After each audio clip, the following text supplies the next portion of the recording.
আমি যদি বাংলাদেশের মোবাইল মেকার না হইতাম তাহলে শালার বুঝতামই না যে বাংলাদেশের মধ্যে এত রঙের রঙের মানুষ থাকে। বুঝাও, দোকান খোলার সাথে সাথে একটা নীল রঙের শাড়ি পরা মাইয়া এসে বলতেছে, ভাইয়া রাত থেকে না আমার ফোনটা চার্জ হচ্ছে না, এখন একটু যদি পারেন তাহলে আমার ফোনটা একটু দেখা ঠিক করে দেন। আমি সুন্দরী আপুর ফোনটা হাতে নিয়ে দেখতেছি, আপুর ফোনটার তো অবস্থা পুরাই মারা, একদম ফাঁ হয়ে গেছে।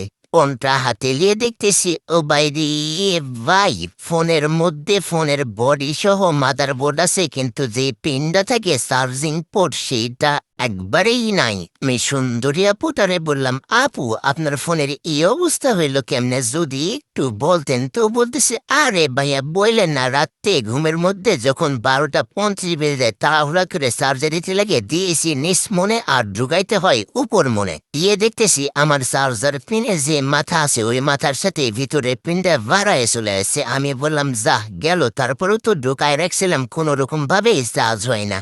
এতো হাসতে হাসতে পুরাই সেই যে ভিতর থেকে চার্জার পোর্ট বাইর হয়ে গেলে কেমনে। মেয়ে মানুষের মাথায় যে এত বুদ্ধি কম, যদি এই আপুটারে আমি না দেখতাম তাহলে বুঝতামই না। সুন্দরী আপুটারে বললাম, আপু একটু সাবধানে ঢুকাইয়ে লিবেন, সরি ঢুকাইবেন, কেননা একটি ভুল সারা জীবনের কাম নাও হতে পারে। এখন যদি আপনার এইটার মাদারবোর্ড থেকে লাইন উঠে যায় তাহলে আপনার ফোনটাই তো বাদ হয়ে যাবে। আমি তাড়াহুড়া করে সুন্দরী আপুটার ফোনটা খুলতে লাগলাম। সুন্দরী আপুটারে বললাম, আপু যেহেতু আপনার এটা চার্জার পিন একদম ভেঙে গেছে, তো যদি আপনার এটা লজিক না লাগে তাহলে আপনার জন্য খরচ আসবে 450 টাকা, আর যদি লজিক বোর্ড লাগে তাহলে আপনার জন্য খরচ পড়বে 1050 টাকা।